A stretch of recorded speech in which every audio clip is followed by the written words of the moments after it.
వాళ్ళందరూ నాకు చెప్పారు, బ్యాండేజ్ బబుల్ని ఇంటికి పంపించండి, మొదటి 100 రోజుల్లో ఆంధ్ర రాష్ట్రంలో మేము పెట్టుబడులు పెడతామని. దీంట్లో ఐటీ కంపెనీలు ఉన్నాయి, ఎలక్ట్రానిక్స్ మ్యానుఫ్యాక్చరింగ్ పరిశ్రమలు ఉన్నాయి. సో చంద్రబాబు నాయుడు గారు బ్రాండ్ విలువ నాకు తెలుసు తల్లి.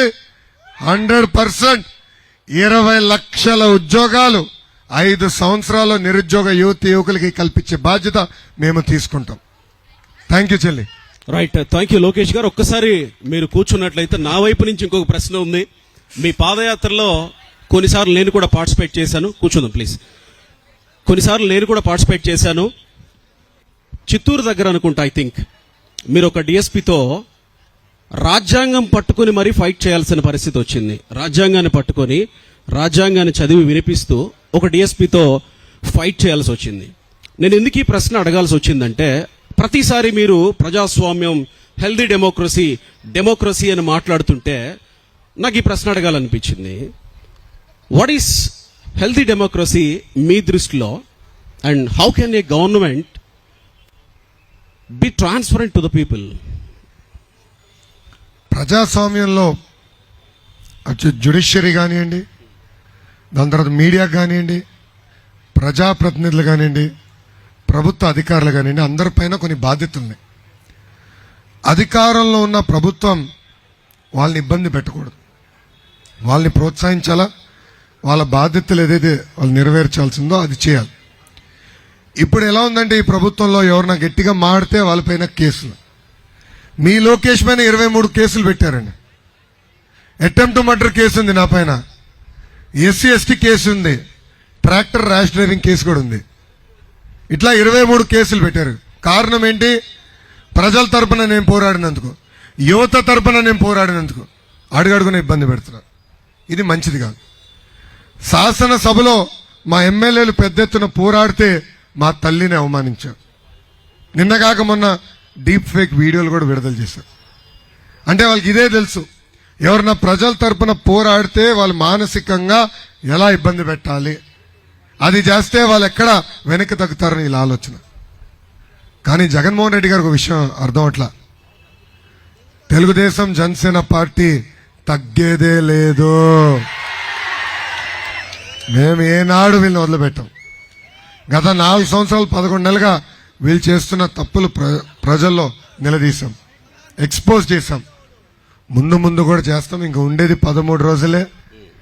కానీ నేను బలంగా నమ్మేది, ఎప్పుడు లేని విధంగా అద్భుతమైన అభ్యర్థులు తెలుగుదేశం పార్టీ ఇచ్చింది. బాగా చదువుకున్న వాళ్ళు కూడా ఈసారి బరిలో ఉన్నారు. ఇలాంటి వాళ్ళని గెలిపించుకుని మనం ఎట్టి పరిస్థితులు శాసనసభకు పంపించాల్సిన బాధ్యత యువత పైనుంది. అప్పుడే ఒక హెల్తీ డెమోక్రసీ అనేది ఏర్పడుతుంది. ఏంటి హెల్దీ డెమోక్రసీ అంటే? ఏం జరగాలి రాష్ట్రంలో? ఏం జరిగితే హెల్దీ డెమోక్రసీ అనుకుంటున్నారు? గతంలో మనం చూసాం, రాజశేఖర రెడ్డి గారు ముఖ్యమంత్రిగా ఉన్నప్పుడు కూడా శాసనసభలో అద్భుతమైన చర్చలు జరిగేది. చంద్రబాబు నాయుడు గారు ముఖ్యమంత్రి ఉన్నప్పుడు కూడా చర్చలు జరిగేది. కానీ ఇప్పుడు ఏమైందంటే వైకాపా పార్టీ మొత్తం రౌడీలు, గూండాలు, గంజాయి బ్యాచ్, బ్లేడ్ బ్యాచ్ వీళ్ళనే పంపించారు అసెంబ్లీకి. దానివల్ల వీళ్ళు అసలు అసెంబ్లీలో ఎట్లా ప్రవర్తించాలో కూడా అర్థం అట్లా. గట్టిగా మాడితే అవమానిస్తారు, గట్టిగా నిలదీస్తే శాసన మండలిలో నా పైన దాడి చేశారు. ఆ ఫోటోలు ఇంకా ఉన్నాయి. ఆ పార్టీకి చెందిన ఒక సన్న బియ్యం సన్నాసి ఉన్నాడు. అతను ఏం చేశాడంటే కౌన్సిల్లో మంత్రిగా ఉంటూ కుర్చీలు టేబుల్ ఎక్కి షరీఫ్ గారిని అవమానిస్తారు. ఆ ఫోటో నా దగ్గర ఇప్పుడు కూడా ఉంది. అంటే అలాంటి వాళ్ళు శాసనసభ కానీ శాసన మండలికి వస్తే హెల్దీ డెమోక్రసీ అని ఉండదు. అందుకే ప్రజల పైన బాధ్యత ఉంది. ఎవరైతే రాష్ట్రానికి సమర్థవంతమైన నాయకత్వం వహించగలుగుతారో, అదేవిధంగా వాళ్ళ నియోజకవర్గాలు అసెంబ్లీలో కానీ పార్లమెంట్లో కానీ బాగా అభివృద్ధి చేయగలుగుతారో అలాంటి అభ్యర్థుల్ని గెలిపించాల్సిన బాధ్యత కూడా ప్రజలపైన ఉంది. గవర్నమెంట్ ప్రజలకి ట్రాన్స్పరెంట్ గా ఉండడం అంటే, మీరు అధికారంలోకి వస్తే ట్రాన్స్పరెన్సీ అనే పదాన్ని ఎలా నిర్వచిస్తారు ప్రజల కోణంలో? గతంలో మేము చేసి చూపించాం. నేను పంచాయతీరాజ్, గ్రామీణాభివృద్ధి మరియు ఐటీ శాఖ మంత్రిగా ఉన్నప్పుడు మా డిపార్ట్మెంట్ టార్గెట్లు ఏంటి, మేము ఏం సాధించామో వెబ్సైట్ మీద ఉండేది. మా దగ్గర ఎన్ని ఫైల్స్ ఉన్నాయి, లోకేష్ ఎంత టైం తీసుకున్నాడు, ఏ ఫైల్స్ క్లియర్ చేసానికి ట్రాన్స్పరెంట్ గా పెట్టేవాళ్ళం. చంద్రబాబు నాయుడు గారు ముఖ్యమంత్రి ఉన్నప్పుడు ప్రతి జియో వెబ్సైట్ ద్వారా ప్రజల ముందలు పెట్టాను. అలాంటిది ఈ ప్రభుత్వ అధికారులకు వచ్చిన తర్వాత డాష్ బోర్డ్స్ లేవు. ఆ వెబ్సైట్ ఏదైతే జియోలు పెట్టాలో అది కూడా సీక్రెట్ అని చెప్పేసి అర్ధరాత్రి దొంగచాటుగా జియోలు కూడా ఇష్యూ చేసింది ఈ ప్రభుత్వం. సో గతంలో ఏ ట్రాన్స్పరెన్సీ అయితే మేము మెయింటైన్ చేసామో డెఫినెట్ గా అదే ట్రాన్స్పరెన్సీ మెయింటైన్ చేసి ముందరికెళ్తాం. ఎగ్జాక్ట్లీ, ఇవన్నీ రికార్డ్ అవుతున్నాయి. సోషల్ మీడియాలో ఎలా వాడతారో కూడా మీకు తెలుసు.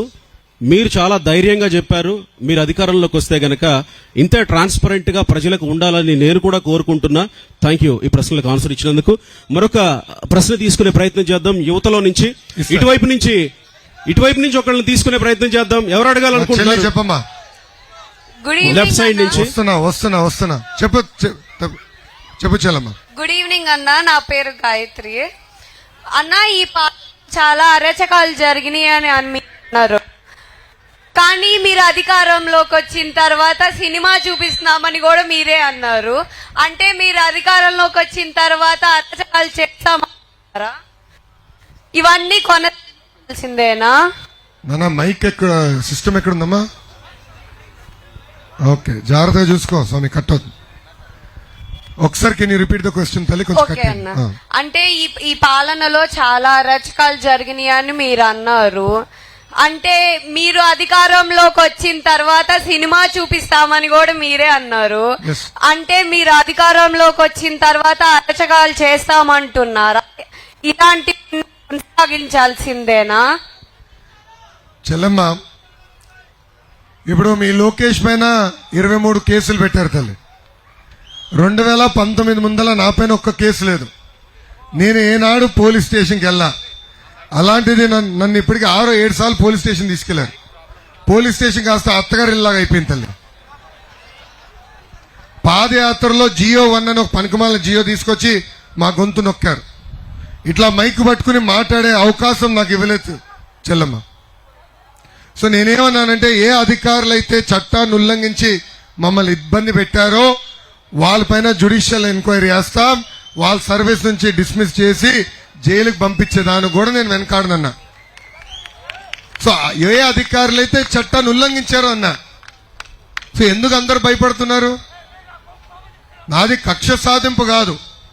న్యాయబద్ధంగా ఎవరైతే తప్పు చేశారో వాళ్ళని ఉపేక్షించకూడదనేది నా నినాదం. రాజ్యాంగం కాపాడాల్సిన బాధ్యత కొంతమందికి రాజ్యాంగం ఇచ్చింది. అలాంటి వ్యక్తులే రాజ్యాంగాన్ని ఉల్లంఘిస్తే ఇంకా రేపు మన భవిష్యత్ ఏమవుతుందో ఒక్కసారి ఆలోచించాలమ్మా. అందుకే చెప్పా, వాళ్ళని నేను వదిలిపెట్టాను, సీరియస్ గా యాక్షన్ తీసుకుంటాను. కానీ సభాముఖం తెలుపుతున్నా, I will follow the due process of the law. So చట్టాన్ని పాటించి జ్యుడిషియల్ ఎంక్వైరీ చేసి వాళ్ళపైన కఠినమైన చర్యలు తీసుకునే బాధ్యత మేము తీసుకుంటాం. థ్యాంక్ యూ చిన్న. Thank you so much Thank you, అన్న. Chinna. మీరు